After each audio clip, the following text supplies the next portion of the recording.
ይህ በመጀመሪያ ወቁ። አንደኛ 565 ማለት ቁርአን 565 66 እርሶ በራስዎ ሊተረጉሙት ይችላሉ። 45 28 ያው ትርጉም እርሶ ጋር ስላለ ማለት ነው። መጥቀስ ያለብህ አንድ ጥቅስ አውጣና እናንብበው ከዛ ምንን ያሳያል ሐሳቡ በሚለው ደግሞ ዲስከስ እናርግበት። ቁጥር ብቻ መጥቀስማ 345 444 ማለት ትርጉም አልባ 565 አንብቡት እርሶ እዛ ጋር ስላለው። እሺ የመጽሐፉ ባለቤቶች ባመኑና ከክህደትም በተጠነቀቁ ኑሮ ከእነርሱ ኃጢያቶቻቸውን በእርግጥ ባበስንና የመጠቀሚያ ገነቶችንም በእርግጥ ባስገባናቸው ነበር። 66 እነርሱም ተውራትና ኢንጂልንም ከጌታቸው ወደ እነርሱ የተወረደውንም መጽሐፍ ባቋቋሙ ወይም በሰሩበት ኖሮ ከበላያቸውና ከእግሮቻቸው ስር በተመገቡ ነበር። ከእነርሱ ውስጥ ትክክለኛ ህዝቦች አሉ፣ ከእነሱም ብዙዎች የሚሰሩት ነገር ከፋ ይላል ያላህ ቃል። ስለዚህ እዚህ ጋር የሚለው ምንድነው? የራሳቸው የሆነ አኗኗር፣ የራሳቸው የሆነ ስርዓት፣ የራሳቸው የሆነ መመሪያ እንዳላቸው ይናገራል። የትኛው ኃይለ ቃል እንደዛ የሚለው? እስኪ ከተነበበው ከፊሎቹ አለኮ ከፊሎቹ ሲናገሩ ራስዎት ነው የሰማሁት። ከፊሎቹ በተሳሳተ መንገድ ሄዱ ይላል። መጨረሻ ላይ ያነበቡት ማለት 66 ላይ ያነበቡት ቃሉን እኔ በኃይለ ቃል እያወጣሁ ላብራራላ። ዝም ብለህ ሐሳብህን ከምትገልጽ አንድ ቃል ኃይለ በቃል እያወጣን እንነጋገር። ይኸውልህ የመጽሐፉ ባለቤቶች አለ ማን? አይሁድና ክርስቲያን። ይሄን ያስ ባመኑና ከክህደት በተጠነቀቁ ኖሮ ነው። ኢፍ ነው፣ ኮንዲሽናል ሰንቴንስ ነው። አምነሃል አይደለም ምስክርነቱ፣ ተጠንቅቀሃል አይደለም። ባመኑና ከክህደትም በተጠነቀቁ ኖሮ ይህ ነገር ቢኖር ኖሮ ታገኝ የነበረውን ነገር ሊነግርህ ነው። ነገር ግን 66 ከ65 አይደለ የጀመረው? እንቀጥለው እኮ 66 ቀጥሉልኝ ማለት ነው። ላቋርጠው 65 ኖ ይቀጥሉ። ኦኬ ካልጨረሱት ቀጥሉ። አሁን ሐሳቡ እንዲገባህ ነው። መቼም አማርኛ እኔም አንተም በኩልነት እንረዳዋለን አይደል? ቃሉ ምንድነው የሚለው? ባመኑና ከክህደት በተጠነቀቁ ኖሮ ምን ያገኛሉ ነው። አሁን መስመር ላይ የተቀመጠ ነገር አለ። ከነርሱ ኃጢያቶቻቸውን በእርግጥ ባበሰን ነበር ይላል። ካንተ ማመን ይጠበቃል። በማን የምትለኝ ከሆነ በነብዩ መሐመድ ነብይነት ነው። ይህንኑ ሐሳብ 5:15 ላይ ወደ ኋላ መለስ ብሎ አብራርቶታል። ብታምኑ ከክህደት ብትጠነቀቁ ኃጢያቶቻችሁን እናበሳለን። አንድ የመጠቀሚያ ገነቶችን በእርግጥ ባስገባናቸው ነበር፣ ጀነትም ይገባሉ አለ። ምን ሲያደርጉ ነው ግን? ሲያምኑና ሲጠነቀቁ። በምኑ? በራሱ በቃሉ በራሳቸው መጽሐፍ ማለት ነው። የት ነው ያመጣው በራሳቸው የሚለውን? ከየቱ ጋር ነው? ይሄው እዚህ ጋር እኮ ያነበብኩሎት ምንድነው? የራሳችን መጽሐፍ አለን እኮ ይለናል። ራሱ እኮ ነግሮናል። ቁርአን ራሱ እኮ ለይቶታል። ከአንተ በፊት በነበረው መጽሐፍ ይለናል እኮ። አሁን ቅድም ሳነብ እሱ ሌላ አንቀጽ ነው። እሱ ሌላ አንቀጽ ነው። አሁን ይሄን እናብራራዋ።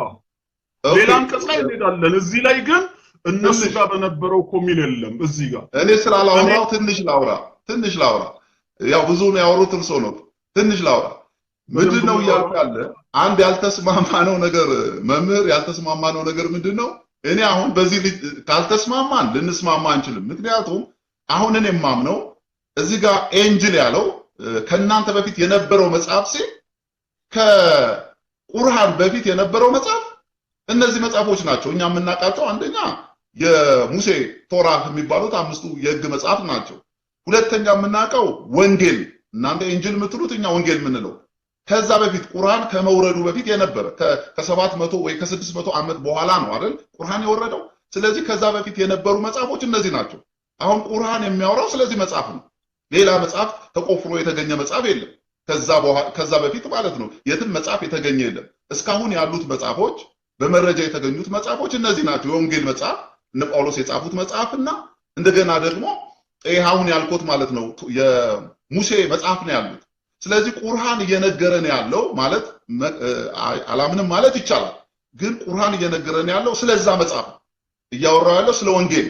ከዛ በፊት ያለው መጽሐፍ የሚለው ቁርአን ደጋግሞ ካንተ በፊት የወረደ መጽሐፍ የሚላቸው እነዚህን መጽሐፎች ሌላ መልክ ካልሰጠ ነው ማለት ነው። ስለዚህ ቁርአን ስለሌላ መጽሐፍ ከሱ በፊት ስላለው መጽሐፍ ሲያወራ ስለኛ መጽሐፍ እያወራ ነው። ስለ ክርስቲያኖች መጽሐፍ እያወራ ነው። ስለ ሙሴ መጽሐፍ እያወራ ነው። ሁለት ማለት ነው። እኛ ብሉይ ኪዳንና አዲስ ኪዳን ስለምንለው ማለት ነው። ስለዚህ እነዚህን መጽሐፎች ናቸው ለኛ መጽሐፎች ብሎ እያወራን ያለ ነው። እኔ አሁን ማወራው በዛ ሂሳብ ነው። ሌላ እርሶ እያሉ ያለው እንደውም ሌላ መጽሐፍ አለ ይሄኛው ትክክል አይደለም እያሉኝ ነው አሁን የገባኝ ነገር። የገባኝ ነገር አሁን ስሰማ የገባኝ እናንተ መጽሐፍ ስለምትሉት አይደለም ቁርአን የሚያወራው ስለሌላ መጽሐፍ ነው የሚያወራው ካሉ ያ መጽሐፍ የት ነው ያለው? አሁን እርሱ ያሉት አሁን ከባይብል ውጪ ነው የሚያወራው ካሉኝ ይሄ መጽሐፍ የሚያወራው ማለት የወረደ የሚለው ቁርአን የወረደ የሚለው ከኛ በፊት ስላለው መጽሐፍ ከሱ በፊት ስላለው መጽሐፍ ኮን ያ መጽሐፍ የት አለ? እሱ መጽሐፍ የት ነው ያለው? እንግዲህ እኛ አለ የምንለው ከቁርአን በፊት ያለውን አሳየናችሁ። ይሄው 66 ወይንም በኦርቶዶክስ ደግሞ 81 ይያልን። ስለዚህ እኛ መጽሐፍ የምንለው እሱ ነው። ሌላ አለ ወይ? እሱ መጽሐፍ ሊያሳዩኝ ይችላሉ። አለ ወይ? እሱ መጽሐፍ በመረጃ የተገኘ አለ ወይ? በጥናት የተገኘ በቁፋሮ የተገኘ አለ ወይ? ስለዚህ ነገር እናውራ እስቲ ማለት ወደ ሌላ ነገር ወደ ርዕሳችን ለቀን እንዳንሄድ ስለዚህ ማወቅ ስለፈለኩ ነው። ሌላ መጽሐፍ አለ እርሶ የሚያውቁት? ጨርሰሃል? አዎ ጨርሻለሁ። እሺ እኔም እስክጨርስ ጣልቃ እንዳትገባብኝ። ጣልቃ አልገባሁም። ከርዕሱም አልወጣም። ርዕሳችን ቅዱስ ቁርአን በውስጡ ያሉት ሐሳቦች ከመጽሐፍ ቅዱስ የተወሰዱ ናቸው ወይስ አይደሉም የሚል ነው። አንድ ሁለተኛ አንድን የቁርአን ጥቅስ ስንጠቅስ ሐሳቡን ቢያንስ ለመረዳት ሁለት ነገር መጠቀም አለብን። ኮንቴንትና ኮንቴክስቱን ማየት መቻል አለብን። ምንም በቃሉ ላይ ያልተጻፈውን ነገር ቃሉን ሳታነበው ምዕራፉና ቁጥሩን ብቻ ጠቅሰህ ያለውን ቁጥሩንና ምዕራፉንና ቁጥሩን ብቻ በመጥቀስ ስለኛ ባይብል ያወራል ማለት ትዝብት ውስጥ ነው የሚጥልህ። ቢያንስ ቃሉ ተነቦ እያንዳንዱን ኮንቴንት እያወጣን ካስፈለገም ኮንቴክስቱን ሐሳቡን ተያያዡን እያየን ነው ማብራራት ያለብን። አሁንም አንተ እንደምታምነው ቅዱስ ቁርአን ከመጽሐፍ ቅዱስ ከተወሰደ ማስረጃ መጥቀስ ነበረብህ። አንድም ጥቅስ ቅድም እንዳላቀረብክ ያንተ ያቀረብካቸው ከምን ጋር እንደሚገናኙ ስህተት መሆኑን ጠቅሼልሃለሁ። በኔ በኩል ሶስት መረጃዎችን አቅርቤያለሁ። አሁን የተከራከርነው ሶስተኛው ነጥብ ላይ ነው።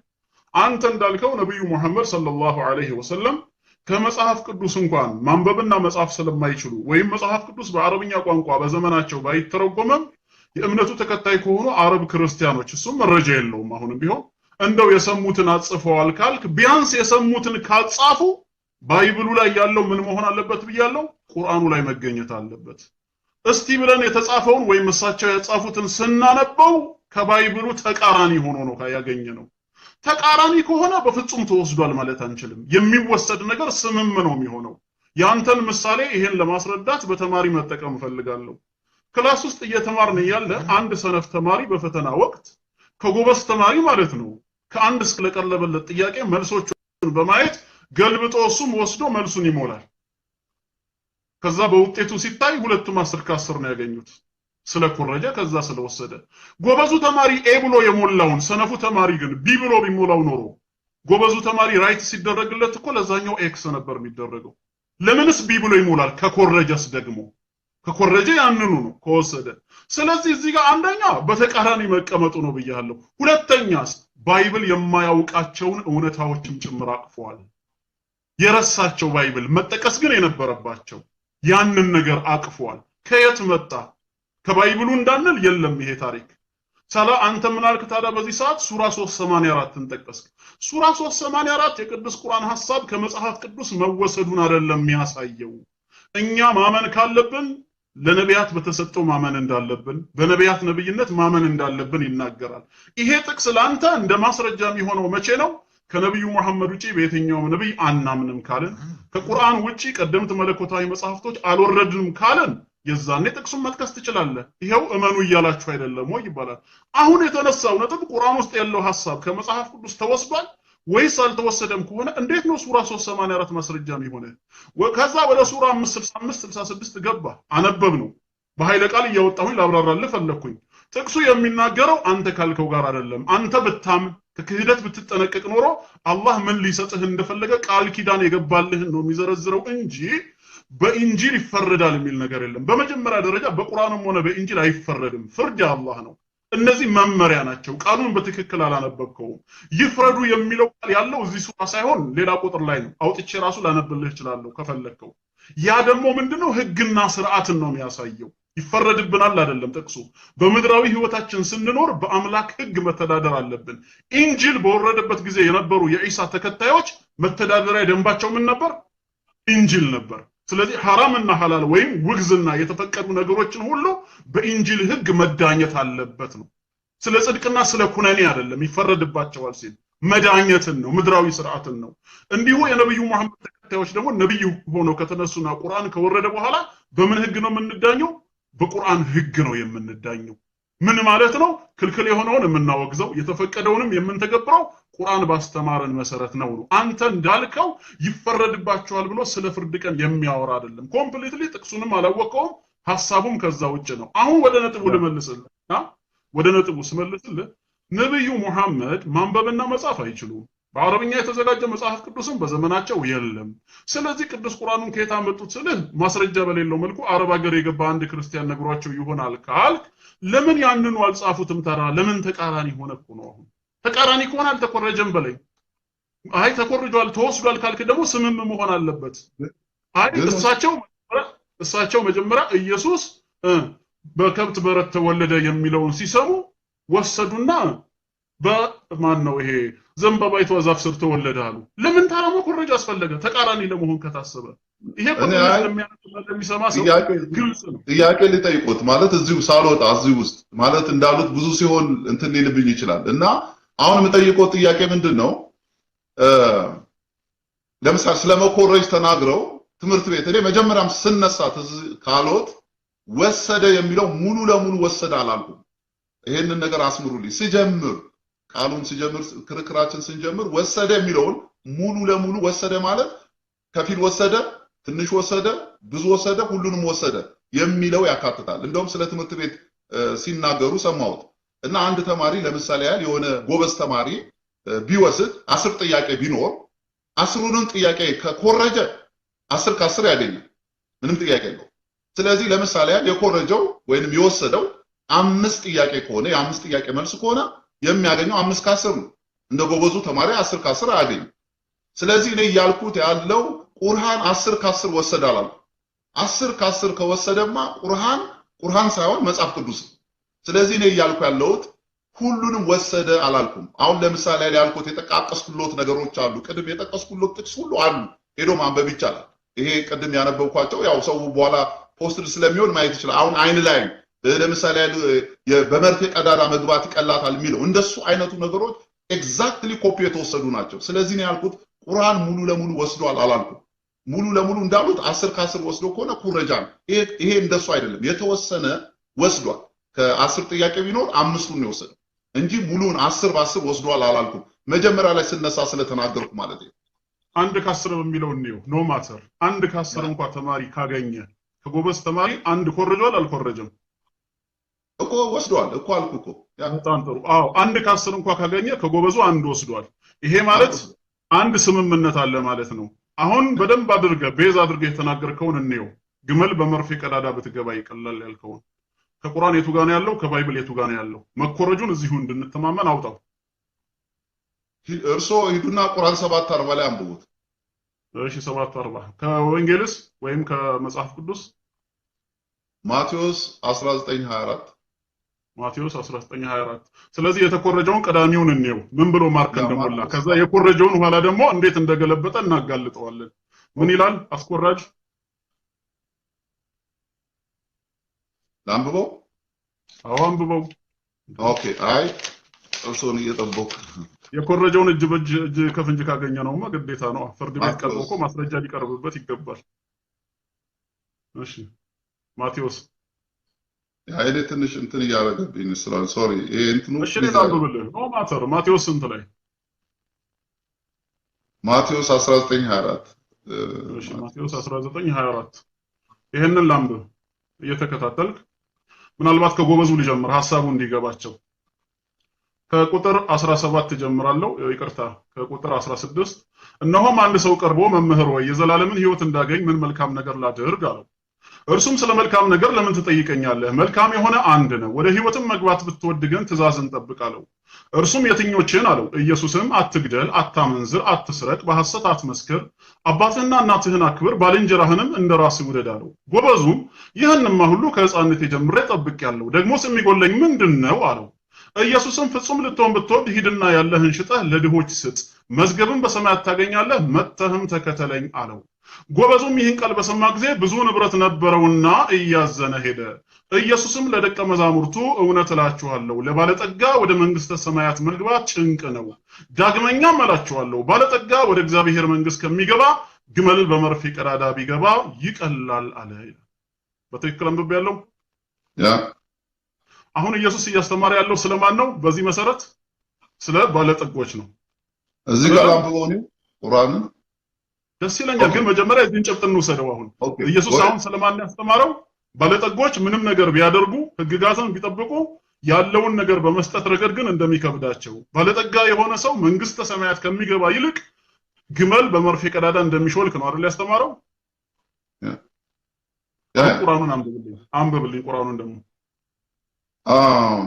እነዚህ የቀረጾቻቸውን ያስተባበሉ ከነርሱም የኮሩ ለእነርሱ የሰማይ ከላይ ልጀምር ወይንስ አንቀጾች ማለት ነው? ከምትፈልገው አንብበው። 40 እነዚያ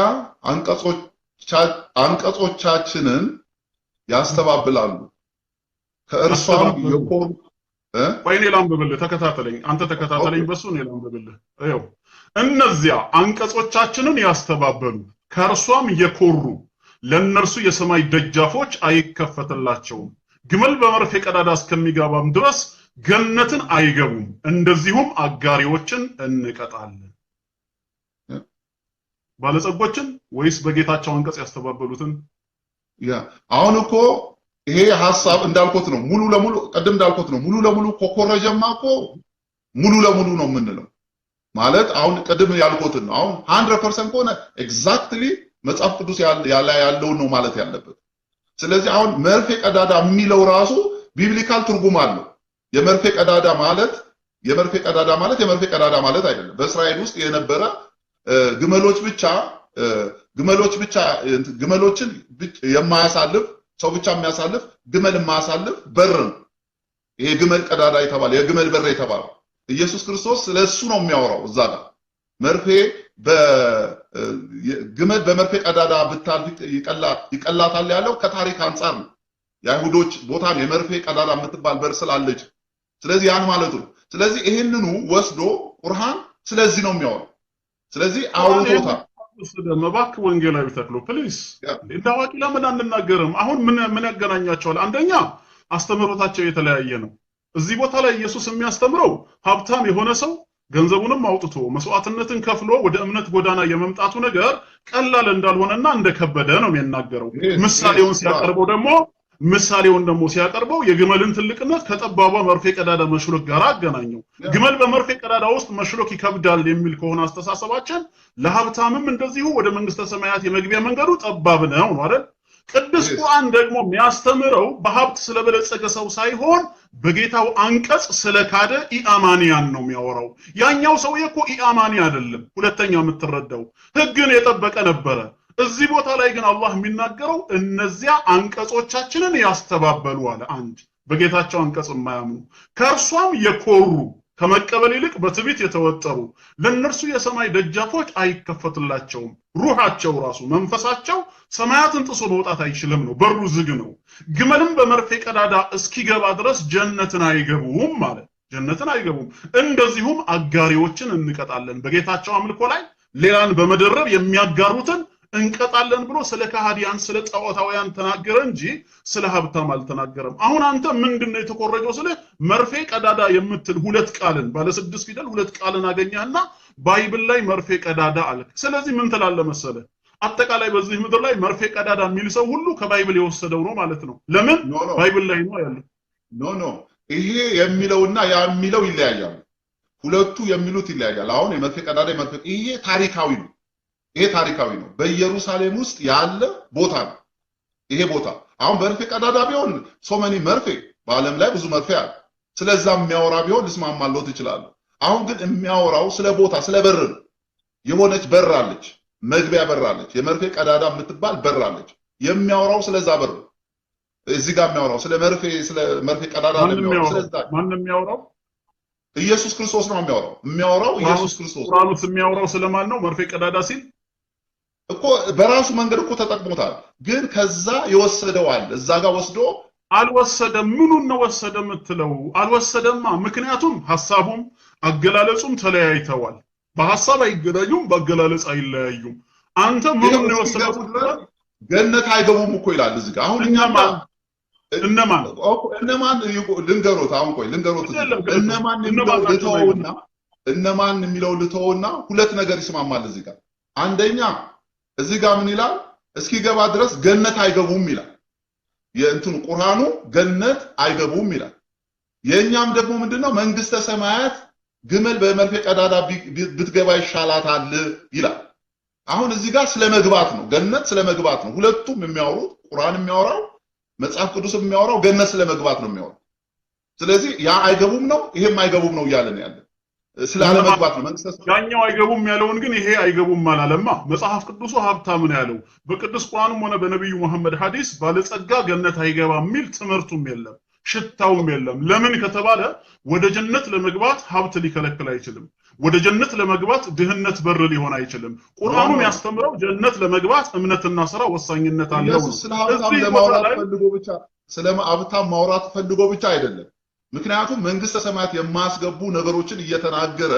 ሀብቱም አይደለም አሁን ሀብታም አይገባም አይደለም ሀብታም ሆኖ ጽድቅ የሚሰሩ አሉ ሀብታም ሆኖ መልካም የሚያደርጉ እሱን አንብበው ስለምን እንደሚያወራ ስለ ሀብታም ነው ኖ ብዙ ሰዎች ኢየሱስ እያለ ያለው ያንን አይደለም በሀብታቸው ግፍ ስለሚሰሩ በሀብታቸው አመጽ ስለሚሰሩ ሰዎች እንጂ ሀብታሞች በአጠቃላይ አይገቡም አላለም እንዴ አይደለም ባይብሉንም ራሱ ከአውት ኦፍ ኮንቴክስት ነው የምታነበው ከላይ ጀምረን እንድገመዋ ወደዚህ የመጣበት ምክንያት ምንድነው መጨረሻ ላይ ሀብታሙ የተሰጠውን ትዕዛዝ መስራት ስለከበደው ነው ኃጢአት ላይ ስለሆነ ግብስ ስለሆነ አይደለም ምንድነው ያለው ይህንን ሁሉ ከህፃንነቴ ጀምሬ ጠብቅ ያለው ህግን ጠብቅ ሲለው ህግን እንደጠበቀ ገለጸለት ሀብታሙ ምን ቀረኝ ነው አሁን አይደለ የቀረውን እንየው አመጻ አልነበረም አሁን የቀረ ፍጹም ልትሆን ብትወድ አለ ፍጹም ልትሆን ብትወድ ሂድ ያለህን ሽጠህ ለድሆች ስጥ ከሀብቱ ጋር የተገናኘ ጉዳይ ነው ከዛስ መዝገብም በሰማያት ታገኛለህ መተህም ተከተለኝ አለው በዚህ ሰዓት ምን አለ ጎበዙ ይህን ቃል በሰማ ጊዜ ብዙ ንብረት ነበረውና እያዘነ ሄደ ምንድነው ያሳዘነው ኢየሱስ ክፉ ቃል ተናግሮት አይደለም ነገር ግን በሀብቱ መጣበት ያለህን ሽጥና ለድሆች ስጥ አለው ጉዳዩ ከሀብቱ ጋር ነው የሚገናኘው አዝኖ ሄደ አልተቀበለ ማለት ነው አይደል በሌላ መንገድ እያዘነ ሄደ ማለት ኢየሱስ የነገረው ታዲያ ምን አለው ኢየሱስም ለደቀ መዛሙርቱ ይላል ከዚሁ ጋር አያይዞ እውነት እላችኋለሁ ለባለጠጋ ወደ መንግስተ ሰማያት መግባት ጭንቅ ነው ያለውን መስጠት አይችልም ስለዚህ ይሄኛው በሀብቱና በባለጠጋው ሰበብ የተነገረ ከሆነ እዚህ ቅዱስ ቁርአኑ ላይ ደግሞ አላህ ምን አለ በኔ አንቀጽ የሚያስተባብሉ ከመቀበል የኩሩ ሰዎችን ሩሃቸው መንፈሳቸው ራሱ የሰማይ ደጃፍ አይከፈትለትም ማን ነው ኡስታዝ እኔ የሚያልኩት እሱን ነው አሁን ያልኩት እኮ ተመሳሳይ ነው አሁን ያኛው በሀብቱ ነው አትገባም የተባለው እርሶ አሁንም ሁለቱም የሆነ የእግዚአብሔርን ህግ ባለመፈጸማቸው ነው እየገቡ ያለው እዚህ ጋር ወደ ሲኦል እየወረዱ ያለው ሁለቱም ኮንቴክስት ሁለቱም ህግ ባለመፈጸማቸው አይደለም እነዛ በክህደታቸው ነው ያ መጽሐፉ እንዲላላ ገንዘብን መውደድ የኃጢአት ሁሉ ስር ነው ይላል የኛ መጽሐፍ ቅዱስ ከኃጢአት ጋር የተያዘ ነው እግዚአብሔርን ካለመታዘዝ ጋር ገንዘብን መውደድ ነው ገንዘብን መውደድ ኃጢአት አይደለም ለርሱ አይደለም ለኔ ማለቱ አይደለም እኔ አሁን ቁርአን አላ አይደለም ያልኩ ኃጢአት አይደለም ከመነሻውም ገንዘብን መውደድ እኛ ግን እንደሱ አይደለም ነው እኔ እንደዚህ መሰረት አድርጌ አይደለም ነገር ወንጌላዊ ተፈጥሮ ሎጂክ ነው ነገር ልጨርስና እንትን ይላል አሁን ገንዘብን መውደድ ማለት ሰው በገንዘቡ ሱሳይድ ያደርጋል ሰው በገንዘቡ ኃጢአትን ይሰራል ሰው በገንዘቡ ዝሙት ይሰራል ሰው በገንዘቡ በወንድሙ ላይ ክፋት ያስባል ያን ማለቱ ስለዚህ የገንዘብን መውደድ ማለት ከንትን ጋር አይደለም አሁን ገንዘብ ሲኖረኝ ገንዘቤን መውደዴ ኃጢአት አይደለም ግን ከገንዘብ ጋራ በተያያዘ መልኩ ሌላ የክፋት ስራ ከሰራንበት ማለት ነው ስለዚህ ያን ነገር ካደረግንበት ያ የኃጢአት ስር ነው ምክንያቱም ብዙ ሰዎች በገንዘብ አማካኝነት ነው ብዙ ጥፋት የሚሰሩት ስለዚህ ያ ማለቱ የሚገባኝ ስለዚህ አሁን ልጠቅልለውና ሙሉ ለሙሉ አልወሰደም ግን አሁን ሁለት ሐሳብ ተጠጋጊነት ያላቸው ነገሮች አሁን ሁለቱም የሚያወሩት ሲኦል ስለመውረድ የእናንተ መጽሐፍ የሚያወራው ሲኦል ስለመውረድ ነው የኛም መጽሐፍ የሚያወራው ሲኦል ስለመውረድ ያኛው እናንተ ባላችሁት መንገድ ነው ያ ሲኦል የወረደበት መንገድ እኛ ደግሞ አሁን መጽሐፍ ቅዱስ ደግሞ ይሄ ሰው ገንዘብ በመውደዱ ምክንያት ማለት ገንዘቡን ከመከተል ይልቅ ዋጋ ከፍሎ ጌታን ከመከተል ይልቅ ለገንዘቡ ብልጫ ማድረጉ ነው ይሄን ሰው በዛ ምሳሌ ውስጥ በዛ ካታጎሪ ውስጥ እንዲገባ ያደረገው ስለዚህ እኔ እነዚህ ቃሎች ይመሳሰላሉ ነው የኢየሱስ ክርስቶስ ሰላም በሱ ላይ ይሁን ያስተማረው ትምህርቱም የጠቀሰው ምክንያቱም ድምዳሜውም ቁርአኑ ጋር ካለው ካልተገናኘ ቢያንስ ተወሰደ እንኳን ለማለት በር አይከፍትልህም። የሐሳብ መስማማት አለበት፣ አይገናኙም። አንተ ግን ምንድነው ማስረጃ ስንል በመርፌ ቀዳዳ ብሏል ግመልን። መጽሐፍ ቅዱስ ላይም ግመል በመርፌ ቀዳዳ እስኪገባ ብለዋል። ኖ በመርፌ ቀዳዳ እስኪገባ የተባለው ስለምንድን ነው? ማንን ነው ብለን ስናየው ስለምን እንደሚያወራ ቀጥሎ ያለውን ነገር እኮ እሱ ብቻ አይደለም። ሁለቱም የሚያወሩት ሲኦል ስለመውረድ ነው እያልኩ ነው። ሁለቱም ያም ቁርአንም ሲኦል ስለመውረድ ሲኦል ስለመውረድማ እዚህ አንቀጽ ብቻ አይደለም 1000 አንቀጽ ልጠቅስልህ እችላለሁ። ለምሳሌ በሌላ ቦታ የነብዩ መሐመድን ነብይነት ያላመነ ጀሃነም እሳት ይገባል አለ። አንተ ደግሞ የቱ ጋር ሄድክልኝ? ወደ ወንጌል ገባህና በምን ላይ ሄድክ? ማርቆስ ወንጌል ላይ ሄድክና ያመነ የተጠመቀ ይድናል፣ ያላመነ ይፈረድበታል ብለዋል አልከኝ። ቁርአንም ያላመነ ይፈረድበታል ብሏል፣ ወንጌልም ያላመነ ይፈረድበታል ብለዋል። ስለዚህ ተወስዷል። አይደለም፣ ይሄ ኩረጃ አይደለም። መጀመሪያ ቁርአኑ ያላመነ ይፈረድበታል ሲል ምንን ቤዛ አድርጎ ነው? ወንጌሉ ላይ የተጻፈውስ ምንድነው? ሐሳባቸውን ነው መውሰድ ያለብን። ፊደልና ቃላትማ ከሆነ መተወስደው ነው ማለት በቃ ዓለም ላይ አንዱ ከሌላው ኮርጇል ማለት አለብን። ለዚህ ማረጋገጫው ምንድነው? አንዱ ወንጌል ራሱ ነው። ከብሉይ ኪዳን በጣም ብዙ ጥቅሶችን ኮርጀዋል ጸሐፊዎቹ። ለምሳሌ ጳውሎስ ሲናገር ብዙ ጊዜ ምንድነው የሚለው? የተጻፈ መሆኑን ይናገራል። ስለ ጳውሎስ ልነግርህ ፈልጌ አይደለም፣ ይሄ ነገር የተጻፈ ነው ይላል። ኮረጀ ማለት አይደለም። ይሄ መጽሐፉ መጀመሪያም የነበረ ከሆነ ከዛ መጽሐፍ ላይ ምንድነው ያደረገው? በቃል የሰማውን ወይ እየተናገረ ነው። ስለዚህ ወደ ነጥቡ ስንመለስ ርዕሱን እንደምንም ለማስለቀቅ አትሞክር። ቅዱስ ቁርአን መጽሐፍ ቅዱስ የወሰደውን አንድ ሐሳብ ማግኘት አይቻልም። የፈለገ ቢሆን እንዳልከው ቃላትማ ከሆነ አላልከማውን ቃላት ከሆነ ሌላ ቦታ ምን አለ መሰለ ቃላት ከሆነ እዚህ ቦታ እናሉና ሌላ ጥቅስ ልስጦት አሁን ቁርአን 5:45 አንብቡልኝ። ኦኬ በዚህኛው እንትን እንበልና ቁርአን 5:45 እሺ 5:45 ምን የተወሰደ ነው? ይሄም አንብቡልኝ። እሺ በእነርሱም ላይ በውስጧ ነፍስ በነፍስ አይን በአይን አፍንጫም በአፍንጫ ጆሮም በጆሮ ጥርስም በጥርስ ይያያዛል፣ ቁስሎችንም ማመሳሰል አለባቸው ማለት ላቆም። ዘሌዋውያን እናንብበው። እሺ ዘሌዋውያን 7 እሺ ይታገሱኛል። እሺ ቁጥር እቺ እንትና እንትን እያለች ነው። ዘሌዋውያን 7 ከ3 እስከ 6 እሺ ሰቡንም ሁሉ ላቱንም የሆድ ዕቃውንም የሚሸፍነውንም ቁጥሩ ግን ትክክል ነው። ከሱ ጋር የሚገናኝ አልመሰለኝም። ዘሌዋውያን 7:3 ቆይ ሶሪ ይቅርታ፣ ዘጸአት ይቅርታ፣ ዘጸአት 21 እሺ ዘጸአት ስንት? ዘጸአት 21 ከቁጥር 23 እስከ 25 ጉዳት ግን ቢያገኛት ህይወት በህይወት አይን በአይን ጥርስ በጥርስ እጅ በእጅ እግር በእግር መቃጠል በመቃጠል ቁስል በቁስል ግርፋት በግርፋት ይከፈል። ልቀጥል ወይስ ላቁም? በቃ ስለዚህ እዛ ጋር የሚያወራው ስለ ጥርስ በጥርስ እግር በእግር እንዲያለ ነው የሚናገረው። ኤኒዌይ ቁርአኑም የሚናገረው እንደዛ ነው። አሁን ያነበቡልኝ ዘጸአትም ዘሴም ነገር ነው የሚያወሩት። አሁን መቼም ይሄንን በምንም መልኩ እንትን ልንለው አንችልም። ዘሴም ቲንግ ነው አሁን ያነበቡልኝና ቁርአን ላይ ያነበቡት ተመሳሳይ ነው። አሁን የማይመሳሰል መልኩ ላስረዳህ እችላለሁ። በጣም ሲምፕል በሆነ መልኩ ምንም ችግር የለም። ወደ ቁርአኑ እንመለስ። ቁርአኑ እዚህ ቦታ ላይ ይህንን ያቀፈው ህጉ አድርጎ አይደለም፣ የእምነቱ አንድ አካል አድርጎ አይደለም ያቀፈው። ታሪክን ነው እየተናገረ ያለው፣ የነበረውን ነው የሚገልጸው። የህጉ አካል አድርጎ ልክ ኦሪት ላይ እንዳለው ህግ በቁርአንም ላይ ይሄ ህግ ገባ አይልም። ጥቅሱን እንየው። በእነርሱም ላይ ነው ያለው። መጀመሪያ ገና ሲጀምር በእኛ ላይ አይደለም። የተውራት ተከታይ በሆኑት አላህ ተውራትን በሰጣቸው እስራኤላዊ ኖት ዩ እናንተን አይደለም። እናንተማ የወንጌል ተከታይ ናችሁ። ኦሪትን እኛ ሁለቱንም እናምናለን። ብሉይ ኪዳንና አዲስ ኪዳን እኛ እናምነዋለን። አሁን ግን አትከተልም ኦሪትን። አሁን ርዕስ አታስቀይር እንጂ አዲስ ብሉይ ኪዳንን ህጉን አትከተለውም አንተ። እሱን በዕብራውያን መልእክት ብቻ ማቆም እንችላለን። እኔ በግሌ እከተላለሁ። ትከተለዋለህ? ህጉን ትተገብረዋለህ? አዎ በደንብ ኦሪት ላይ ያለውን ህግ ጌታ ብሏል። የህግ አልሽርም ልሽር መጣው አላለማ። ህጉን ትተገብረዋለህ ህጉ ላይ ያለውን። ስለ ዝሙትም ስለ ነፍስ ግድያ ሁሉንም አላልኩም። አቅሜ በፈቀደ መጠን አሁን ወደ ጥቅሱ ልመለስ። በቃ ማንም ሰው አያረገውም፣ የሚችለውን ያደርጋል። ሰው ስለሆንን ፐርፌክት ሰው የለም፣ ግን በሚችለው መጠን ስለነጽህና አይደለም ልህ ህጉን ራሱ አታምንበትም። ማታምንበት ህግ አሉ በዚህ ዘመን ተሽሯል የምትላቸው ነው። አንተ አቅም ኖሮ ትተገብረዋለህ ወይስ አትተገብረውም ሳይሆን በአዲስ ኪዳን ዘመን ተሽሯል አልልም፣ ተፈጽሟል ብዬ አምናለሁ። አንዳንዱ ነገር ተፈጽሟል። በብሉይ ኪዳን በትንቢት መልክ የተጻፉ በአዲስ ኪዳን የተፈጸሙ አሉ። በትንቢት መልክ እግዚአብሔር ይሆናል ብሎ ያላቸው የተፈጸሙ። አንተ ቃሉን ከማመን የተፈጸመውን ማመን አለብህ። ይሄ በኋላ ሰፊ ነገር ስለሆነ ሌላ ጊዜ ብናወራው ይሻላል እና በብሉይ ኪዳን የተፈጸመ ይሄ ይቅርብን። ወደ ሌላ ይሄንን ያዝልኝ ብቻ። እኔም ሌላ ጥቅስ አላመጣም። የተፈጸሙ አሉ። ህጉን ነው አምነህ የምትቀበለው እንጂ ተግባሩን አይደለም። ተግባሩ ተፈጽሟል አይደል? አሁን የጠቀስከው ቁርአን ይሄንን እየተናገረ ነው። አስተውል።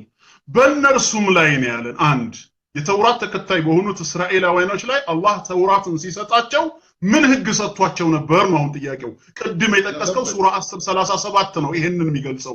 ከበፊቱ ያለውን መጽሐፍ የሚያረጋግጥና በውስጡም ያለውን የሚዘረዝር ነው ብሏል አይደል? ምን ዘረዘረ ስለ ተውራት ስንል አላህ ምን አለ? በእነርሱም ላይ በውስጧ ነፍስ በነፍስ አይን በአይን አፍንጫም በአፍንጫ ጆሮም በጆሮ ጥርስም በጥርስ ይያያዛል፣ ቁስሎችን ማመሳሰል አለባቸው ማለትን ጻፈን አለ። አንቀጹ ምን መልእክት አለው? አላህ ለሙሳ በሰጠው ተውራት ውስጥ ወሰን አልፎ የሰውን አይን ያጠፋ አይኑ እንዲጠፋ፣ ጥርስ ያወለቀ ጥርሱ እንዲወልቅ፣ እንደዚሁ ደግሞ አፍንጫን የጎዳ አፍንጫው እንዲጎዳ፣ የገደለ እንዲገደል፣ በጥቅሉ ወሰን ባለፈው ወንጀል ልክ እሱም ላይ ወሰን መታለፍ እንዳለበት ጽፈን ነበር ነው ያለው አላህ ማለት ነው። እንዳልከው ደግሞ አንተ ወሰድከንና ይሄው የተጻፈው ብለህ ዘጸአት ላይ ያሳየህን አይደል? ስለዚህ አንድ ለቅዱስ ቁርአን ምስክር ሆንክ ማለት ነው። ቅዱስ ቁርአን የተናገረው ነገር መምህር ያልኩትን ከሰሙኝ እያልኩ ያለው ምንድነው? ቁርአን የባይብልን መጽሐፍ ወስዷል ስል ይሄው ወስዶ ራሱ ሰጥቷል። ይሄው አስቀምጦልናል። ቢወስደውማ ልልህ ነው አልቀጥላ። ቢወስደውማ ባይብሉ ላይ ግን ስለማን እንደተጻፈ ገና አላነብልህ ነው። አየህ፣ ነገር ግን ህጉን ቁርአን መመስከሩ አንተ ደግሞ ኦሪት ላይ መኖሩን ማረጋገጥህ ቁርአን ከአላህ ዘንድ የመጣ መሆኑ ማስረጃ ነው። አንድ ኖ ከአላህ ዘንድ የመጣ ሳይሆን ከመጽሐፍ ቅዱሱ ተወስዶ ነው ተኮርጆ ነው ደግሞ እንዳንል መጽሐፍ ቅዱሱ ስለማን ነበር የሚያወራው ነው ጥቅሱ። እንሂድ። ምን ይላል ኦሪት ዘጸአት አሁን ያነበብከው ላይ ምዕራፍ 21 ላይ እንሂድ ከቁጥር 14 ሰው ግን ቢደፍር ባልንጀራውን በተንኮል ቢገድለው እንዲሞት ከመሰወያ አውጥተህ ውሰደው። አባቱን ወይ እናቱን የሚመታ ፈጽሞ ይገደል። ሰውን ሰርቆ ቢሸጥ ወይ በእጁ ቢገኝ እርሱም ፈጽሞ ይገደል። አባቱን ወይ እናቱን የሚሰድብ ፈጽሞ ይገደል። ሁለት ሰዎችም ቢጣሉ አንዱም ሌላውን በድንጋይ ወይ በጡጫ ቢመታ ያም ባይሞት ነገር ግን ታሞ ባልጋው ላይ ቢተኛ ተነስቶም በምርኩዝ ወደ ሜዳ ቢወጣ የመታው ንጹህ ነው። ነገር ግን ተግባሩን ስላስፈታው ገንዘብ ይከፍለው ዘንድ ያስፈውሰውም ዘንድ ግዴታ አለበት። ሰውም ወንድ ባሪያውን ወይ ሴት ባሪያውን በበትር ቢመታ ቢሞትበትም ፈጽሞ ይቀጣ። የተመታው ግን አንድ ወይም ሁለት ቀን ቢቆይ ገንዘቡ ነውና አይቀጣ። ሁለት ሰዎች አለ። አሁን ተከታተል ከዚህ ጀምሮ። ሁለት ሰዎች ቢጣሉ ያረገዘችንም ሴት ልጁን እስክትጠነግፍ ቢገፏት ባትጎዳ ግን የሴቲቱ ባል የጫነበትን ያህል ካሳ ይስጥ። ፈራጆቹም እንደፈረዱበት ይክፈል። ጉዳት ግን ቢያገኛት ህይወት በህይወት አይን በአይን ጥርስ በጥርስ እጅ በእጅ እግር በእግር መቃጠል በመቃጠል ቁስል በቁስል ግርፋት በግርፋት ይከፈል አለ። ስለማን ነው የሚያወራው? ስለመጽሐፉ ላይ ነው አይደለም የሚያወራው። ስለተጣሉ ሁለት ሰዎች ያረገዘች ሴት ላይ እርምጃ ቢወሰድ። አሁን ወደ አነበብከው ሱራ 5 ላይ ግን ስንሄድ በእነርሱም ላይ በውስጧ ነፍስ በነፍስ አይን በአይን አፍንጫ በአፍንጫ ጆሮ በጆሮ ጥርስ በጥርስ ይያያዛል፣ ቁስሎችን ማመሳሰል አለባቸው ማለትን ጻፍን ብሎ ጀነራል ህግ ነው የሚናገረው እንጂ ስላረገዘች ሴት ጉዳይ አንስቶ ስለተጣሉ ሰዎች ጉዳይ አንስቶ አይደለም። አጠቃላይ በተውራት ውስጥ ያለው ህግ ወሰን አልፎ በሰው ድንበር ላይ ወሰን በማለት አደጋ ያደረሰ ሰው እሱም ባደረገው በወሰደው እርምጃ መሰረት ይወሰድበት ነው። ከሁለት ሰዎች መጣላት ወይም ከእርጉዝ ሴት ጋር አገናኝቶ አይደለም። ቀጠለና ደግሞ ቁርአኑ ምን አላውን ቅድም ያስቆምከኝ በእርሱም የመጸወተ ሰው ደግሞ ለእርሱም ለሰራው ኃጢአት ማስተሰሪያም ነው። አዲሽናሊ ግዴታ ደግሞ ሂድና ተበቀል አይደለም። የመጸወተ ማለት ይቅር ያለ ማለት ነው። ተበድሎ ሳለ ይቅር ላለ ሰው ለኃጢአቱ ማስተሰሪያም ነው። ስለዚህ ተውራት ምንን ያስተምር ነበር ብሎ ነው ቁርአን እዚህ ቦታ ላይ የሚናገረው?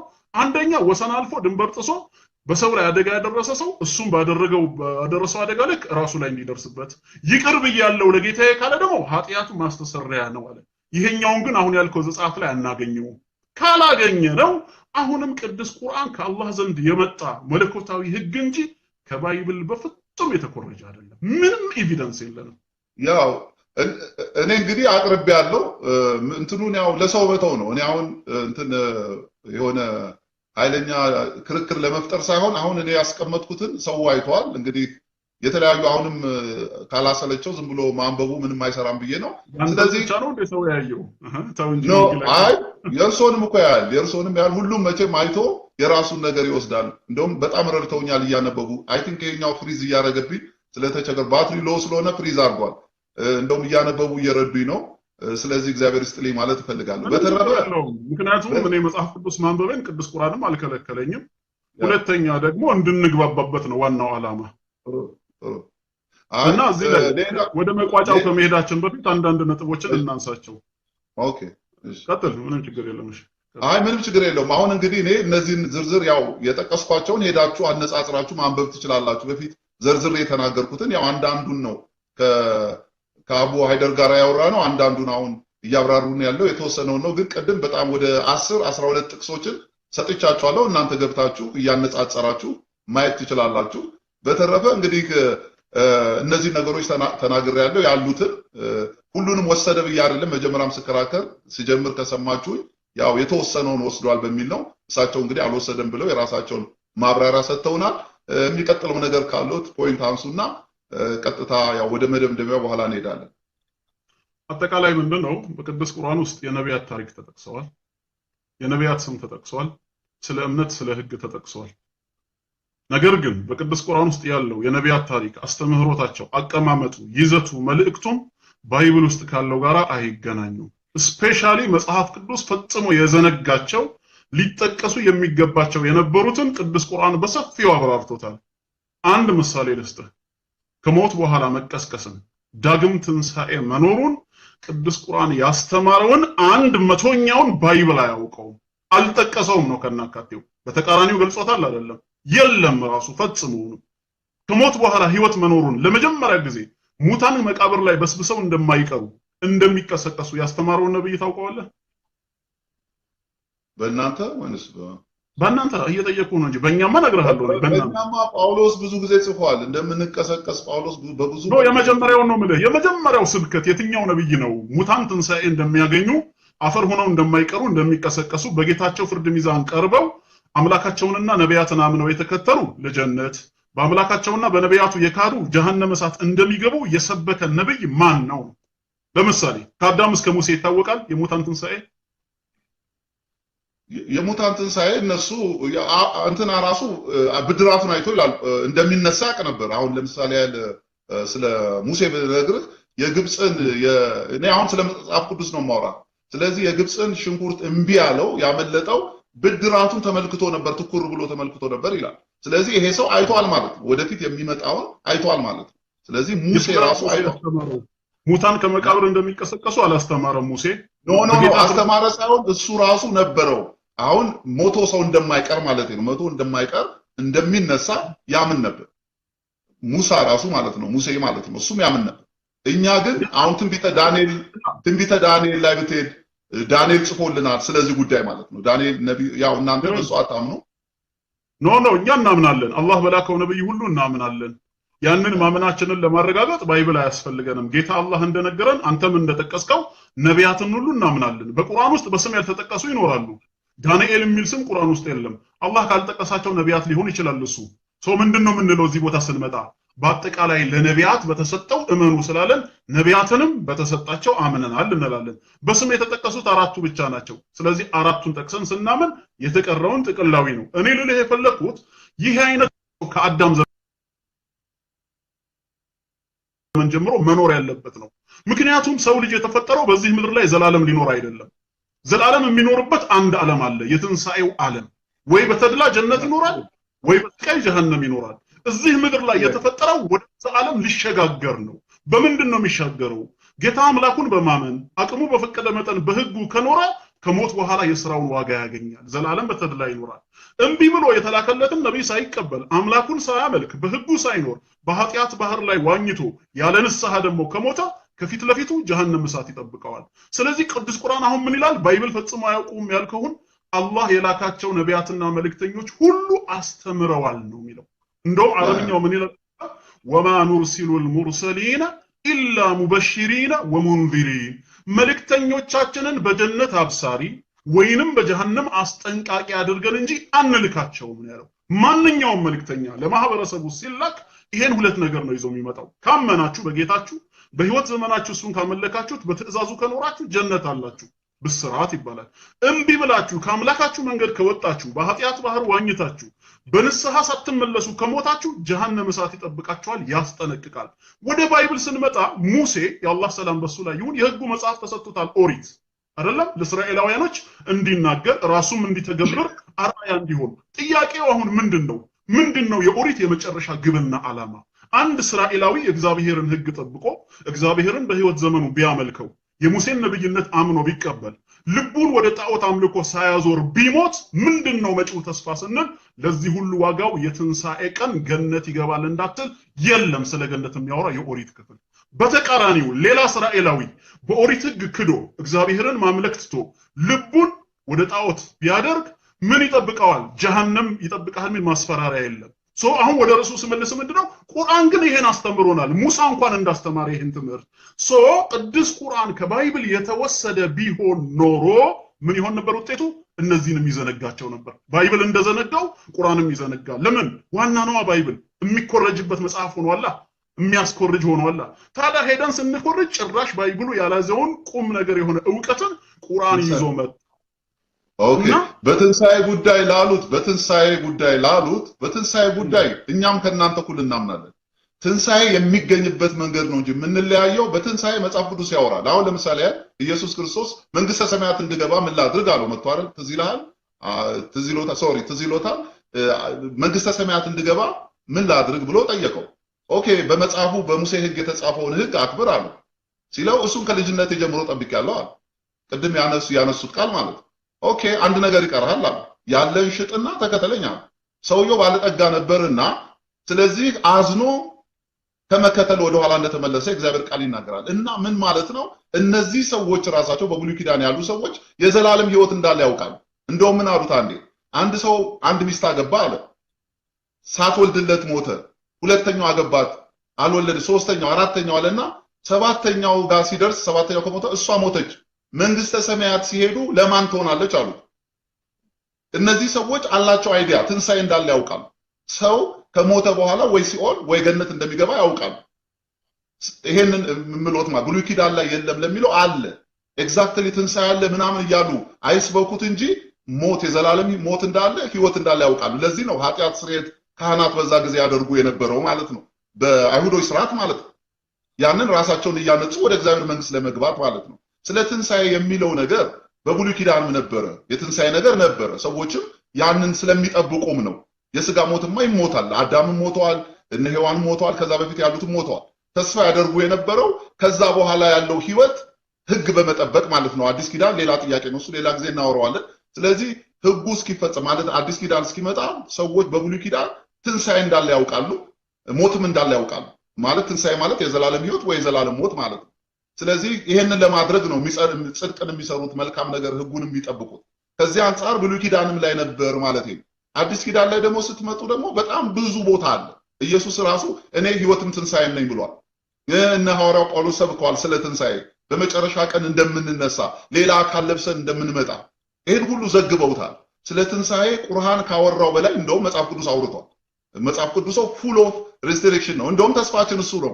መጽሐፍ ቅዱስ ቢለን ተስፋችን እሱ እንደሆነ መጨረሻ ላይ መነሳት እንዳለ፣ የዘላለም ህይወት የዘላለም ሞት እንዳለ ይነግረን። የምናምንበት ወይ ይለያያል እንጂ እናንተም እንዳላችሁት በመጨረሻ ቀን እንደምንነሳ እኛም እናምናለን። አሁን የማንተማመነው ምንድነው? እናንተ የሚነሱ ሰዎች ወደ ገነት የሚገቡ ሰዎች በዚህ መንገድ ነው ስለምትሉ፣ እኛ ደግሞ ኖ ሰው ወደ መንግስተ ሰማያት የሚገባው በዚህ ነው ስለምንል እሱ ውስጥ መግባት ስላልፈለኩ ነው፣ ሰፊ ሐሳብ ስለሆነ። ስለዚህ የትንሳኤ ነገር ይወራል ልሎት ፈልጌ ነው፣ በብሉይ ኪዳንም በአዲስ ኪዳንም። ወንጌላዊ ተክሎ ያው ሁለት ነገር የሳትክ ይመስለኛል። ስትጀምር እኛ በትንሳኤ እናምናለን ያልከው፣ እኔ አታምንም ብዬ አይደለም የተነሳሁት፣ አታምንም ብዬ አልተነሳሁም። ምንድነው ልልህ የፈለኩት? ቅዱስ ቁርአን ሐሳቡን ከመጽሐፍ ቅዱስ የወሰደው ቢሆን ኖሮ መጽሐፍ ቅዱስ ፈጽሞ ያልጠቀሳቸውን ያላወሳቸውን ግን ሊወሱ የሚገቡ ነገሮችን እሱም አብሮ በረሳቸው ነበር። መጽሐፍ ቅዱስን ጥሶ ወጥቶ ግን በሰፊው አስረድቶናል። ምሳሌ ያልኩኝና ከሞት በኋላ ህይወት መኖሩን ትንሳኤ መኖሩን በተመለከተ ማስተማሩ ላይ ነው። ያንተ ማመንና ለማመን አይደለም። እኛ ሙስሊሞች ከናንተ እንሻላለን አይደለም ያልኩት፣ መጽሐፍቶቹ ላይ ነው። ቅዱስ ቁርአን ሲያስተምረን ይህ አስተምህሮ የጀመረው ከመጀመሪያው ሰው ከአደም ዘመን ጀምሮ ነው። ነቢያት ሁሉ ሲሰብኩት የነበረ ስብከት ነው። አንተ ደግሞ ጥቅስ ፎከስ አድርገህ የምትነግረኝ ከአዲስ ኪዳን ዘመን ጀምሮ ነው። በአዲስ ኪዳን አለ ወይም የለም ሳይሆን ይሄ በራሱ ምን ያሳየናል? ብሉይ ኪዳን ላይ ትንቢተ ዳንኤል ነብዩ ዳንኤል ምዕራፍ 12 ላይ የተናገረው በራሱ እንኳን አንድ ጥቅስ እንኳን ብታገኝ ጥቅሱ ራሱ በቂ አይደለም። ምክንያቱም ጥቅሱ የሚናገረው ከሞቱት መካከል እኩሌቶቹ ነው ይነሳሉ ያለው፣ ሁሉም አይደለም። ሁሉም እንኳን አይልም ጥቅሱን ሄደን ብናነበው። ግን እንደዛም ሆኖ ለጊዜው ምንድነው የምልህ ቅዱስ ቁርአን ስለ ትንሣኤ ቀን ያብራራውን የበለጠ ላልከው ከፈለክ ቀጠሮ ያዝለት። እኔ የበለጠ ዓለም ሩቡን አይናገርም ባይብል ከዘፍጥረት እስከ ራእይ ስለ ትንሣኤው ዓለም የሚናገረውን አውጣው። እኔ በቅዱስ ቁርአን ያለውን አዘጋጃለሁ። ቁርአን ያስተማረውን መንገድ ሩቡን እንኳን መግለጽ የሚችል ምድራዊ መጽሐፍ የለም ከቁርአን ውጪ። ምክንያቱም ትነሳለህ ብቻ አይደለም በትንሣኤ አለማመን ምንድነው ፍርዱ? ለምሳሌ አንድ ክርስቲያን ነው ከሞት በኋላ ህይወት አለ ብዬ አላምንም ማለት ይሄ እምነት ከሃዲ ያሰኘዋል? መጽሐፍ ቅዱስ ይናገራል ያላመነ ከሃዲ ነው የሚል በትንሣኤ ከሞት በኋላ መነሳትን። ሁለተኛ አንድ ሰው ከሞት በኋላ ትንሣኤ መኖሩን ማን ሄዶ አየው ቢልህስ በምን አረጋገጠው? ምን ማስረጃ ይኖረናል ቢል ባይብል በሚሰጠው ማስረጃና ቁርአን በሚሰጠው ማስረጃ መካከል ሰማይና ምድር የተራራቀ ነው። ይሄ ወደ ምን ድምዳሜ ያመራናል? አሁንም ወደ ሌላ እንዳልገባበት መጽሐፍ ቅዱስ ቁርአን ይበልጣል ወደሚለው ሳይሆን ባይብል ውስጥ የሌሉ ነገሮች አሉ ማለት ነው። ቁርአን ውስጥ ካሉ አልተኮረጀም፣ አልተወሰደም። ምንጩ ከጌታ አላህ ዘንድ የመጣ ነው። አላህ ራሱ በምዕራፍ 27 ሱረቱ ነምል ቁጥር 6 ላይ ወኢነከ ለቱለቀል ቁርአን ሚን ለዱን ሐኪሚን ዓሊም፣ አንተ ጥበበኛና አዋቂ ከሆነው አላህ ዘንድ ቁርአንን ትሰጣለህ ነው ያለው ከራሱ ከአላህ ዘንድ። በሌላም ስፍራ ላይ ሲናገር ተንዚሉ ሚን ረቢል ዓለሚን፣ ከዓለማቱ ጌታ የተወረደ ነው። ከብሉይ ኪዳን አልተወሰደም፣ ከአዲስ ኪዳን አልተወሰደም። እንኳን 100% ወይ 70% አንተ እንዳልከው ይቅርና 1% የለም። የራሱ አገላለጽ ሰውን የሚቀርጸው ሌላው እንኳን ይቅርና እንኳን ይመሳሰላሉ ያልካቸውን ታሪኮች ብናየው አገላለጹ ራሱ ተቃራኒ ነው። ባይብል በነበረ ነው የሚገልጸው። አንድ እንትን ነበረ ወደ እንትና መጣ፣ ይህንን ጠየቀው፣ እንዲህ አይነት ነገር ተመለሰለት፣ ያኛውም ሰው ይህን ይዞ ሄደ አይነት ታሪካዊ ትረካን ሲያዝ፣ ባይብል ግን ማነው ቁርአን ግን አስታውስን ነው ሁሉ የሚናገረው። ምክንያቱም አሁን ስለ ኢየሱስ ሲናገር ለምሳሌ የመርየም ልጅ ኢሳ እንዲህ ባለ ጊዜ አስታውስ፣ ሙሳ ለህዝቦቹ እንዲህ ባለ ጊዜ አስታውስ፣ ኖህም ከህዝቦቹ ጋር እንዲህ ባለ ጊዜ አስታውስ እያለ ተራኪው ሌላ አካል መሆኑን ነው ራሱ የሚናገረው። አየህ ነብዩ መሐመድ ወስደው ከዛ ቢጽፉት ኖሮ ኑህ የሚባል ነብይ ነበረ፣ ህዝቦቹን እንዲያደረገ መጨረሻ ለጥፋት ውሃ የሚሆን መርከብ እንዲሰራ አይነት ይገልጻል። ቁርአኑን ግን ስታየው ራሱ ምንድነው የሚለው? አስታውስ አስታውስ እያለ ወደ ኋላ ዘመን ይመልሰሃል፣ እንዲህ ባለ ጊዜ እያለ። ተራኪው ሌላ አካል ነው ማለት ነው። አቀራረቡም ይዘቱም መልእክቱም ውጤቱም ከባይብል ጋር አይገናኝም። ካልተገናኘ ተወስዷል ማለት በፍጹም አንችልም ለማለት ነው እንጂ ሌላ ንጹህ ለመግባት አይደለም። እንግዲህ ያው እርሶ እንደዛ ብለዋል። እኔም ትንሽ ሰመራይዝ የሆነ ነገር ልናገር። ያው እኔም ወስዷል ያልኩበት የራሴ የሆኑ ምክንያቶችን አቅርብ ያለው ወስዷል የሚል ማለት ነው። ስለዚህ የተለያዩ ሐሳቦችን አቅርበናል በየግላችን ማለት ነው። እርሶ እንዳሉት አሁን ለምሳሌ ስለ ትንሣኤ ብዙ ማውራቱ ከባይብል ይልቅ ከባይብል ላይ አልወሰደ ማለት አንችልም። አንዳንድ ጊዜ ሰዎች እኔ ከነገርኩት በላይ ሆነው ሊናገሩ ይችላሉ። እኔ አሁን ለምሳሌ በጣም ጥሩ ተናጋሪ ከሆነ አንድ ሰው ከኔ በላይ ሊናገር ይችላል። የተወሰነ ብነግረው ከዛ ተነስቶ በጣም ከኔ የተሻሉ ነገሮችን ማድረግ ይችላል። ይሄ ሪዝን ሊሆን አይችልም ማለት ነው። መጽሐፍ ቅዱስ ላይ ያለው ስለ ትንሣኤ ትንሽ ነውና ቁርአን ላይ ደግሞ ብዙ ነው ያለው በሚል አይ ቁርአን ከመጽሐፍ ቅዱስ አልወሰደም የሚለውን አያስኬድም። ምክንያቱም እኔ አሁን የሆነ ነገር ቢነግሩኝ ከእርሶ በላይ በተሻለ መልኩ ልናገር ይችላል፣ ወይንም እኔ የሆነ ነገር ብነግሮት ከኔ በተሻለ መልኩ እርሶ ሊነግሩኝ ይችላል። ስለዚህ እኔ ይሄንን አልስማማም ሐሳቡን። ምክንያቱም ስለ ትንሣኤ መጽሐፍ ቅዱስ ያወራል። ኦኬ ቁርአን ስለ ትንሣኤ ብዙ ስላወራ ከመጽሐፍ ቅዱስ አልኮረጀም የሚለውን አያስኬድም። ስለዚህ ስለ ትንሣኤ እንደውም ቀድሞ ከቁርአን በፊት የጻፈልን መጽሐፍ ቅዱስ ነው። ምክንያቱም እድሜው ስለሚበልጥ መጽሐፍ ቅዱስ እድሜው ስለሚበልጥ ቀድሞን ስለ ትንሣኤ ስለ መነሳት ሞት እንዳለ ትንሣኤ እንዳለ አስቀምጦልናል። የሚነሱ ማን እንደሆኑ የሚነጠቁ ማን እንደሆኑ ወደ እግዚአብሔር መንግስት የሚገቡ ማን እንደሆኑ በዝርዝር አስቀምጦልናል። ብዙ አለመናገሩ ቁርአን ከመጽሐፍ ቅዱስ ውስጥ አልወሰደም ለማለት አያስችለንም። ቁርአን ብዙ ስለጻፈ ማለት ነው። ስለዚህ እኔ መደምደሚያ ይሄ ነው። በተረፈ እኔ ደስ ብሎኛል። እውነቱን ለመናገር ደስ ያለኝ ለምንድን ነው መነጋገር መቻል በራሱ እንዲህ አይነት ዳያሎግ መኖሩ ለኔ ትልቅ ነገር ነው። ምክንያቱም አንዳንድ ጊዜ ተነጋግሮም ተጣልቶ ወደዛ ሂድ ተብሎም የሚከድበት ጉዳይ ስላለ ማለት ነው። ስለዚህ እኔ በጣም ደስተኛ ነኝ። እውነቴን ነው መምህር፣ በጣም ደስ ብሎኛል። ምክንያቱም እንዲህ አይነት ነገር መፈጠር አለበት። ሁላችንም በስነ ስርዓት ያለንን እምነት እንግለጥ። ሰዎች የራሳቸውን የሆነ ድምዳሜ ይወስዳሉ። አሁን ከተናገርነው የእርሱ አመዝኖ ከሆነ እኔ ክርስቲያንም ቢሆን የእርሱ ቢቀበል ግድ የለኝም፣ እኔ እውነቱን ለመናገር ማለት ነው። ስለዚህ የኔ ደግሞ ሐሳብ አሸንፎት የሚቀበል ሰው ካለ መቀበል ይችላል። ስለዚህ የራሳችን ሐሳብ አቅርበናል። ወደፊትም ደግሞ በእንዲህ አይነት ነገሮች መነጋገር ይቻላል። እንዲህ በስርዓቱ ግጭት በሌለበት መልኩ ማድረግ ይቻላል ብዬ አምናለሁ። እኔ እንግዲህ በዚህ ደምድመን ብንወጣና ሌላ ጊዜ በሌላ ነገር መገናኘት የምንችልበት ሁኔታ ቢፈጠር ደስ ይለኛል። አይ ዶንት ኖ የእርሶን ሐሳብ አለው። ምንም ችግር የለውም። እንደውም ሌላ ጊዜ እንድንገናኝና እንድንቀጥል አንዱ የሚያደርገን አንዱ የሌላውን እምነት ሳይተች ሳንሰዳደብ እኛ ዘንድ ያለውን አጉልተን ለማሳየት ሁለታችንም ጥረት አድርገናል። ይሄ የመከባበር ውጤት ነው። ለመቀጠል የሚያስፈራ ነገር አይኖርም ማለት ነው። ግን ዛሬ መሰዳደብ መነቃቀፍ ቢኖር ኖሮ ስድብ ዛሬ ከተጀመረ ቀጣዩ ምን ሊሆን ይችላል የሚለው ነገር ሊያስፈራን ስለሚችል ገደብ ይኖረዋል። እንዳልከው ደግሞ ራይት የሚሰጠው ወይም ኤክስ የሚያደርገው ህሊና ነው።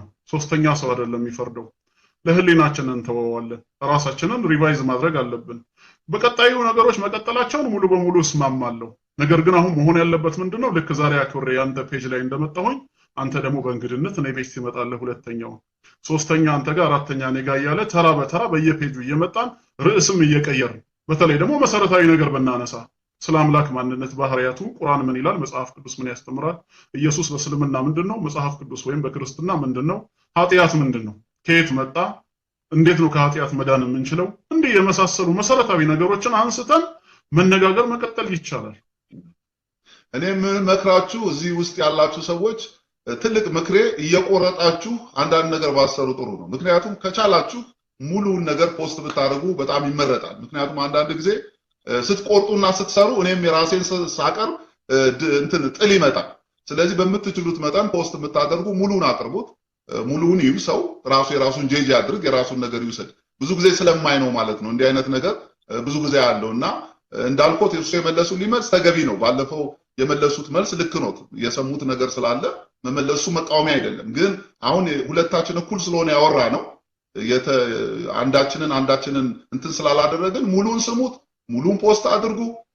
የፈለገውን ሐሳብ ይውሰድ ባይነኝ። እኔ ምናልባት ከተሳሳትኩ ሊያርሙኝ ይችላሉ። እንደዛ ቢሆን የኔ ምርጫዬ ነው።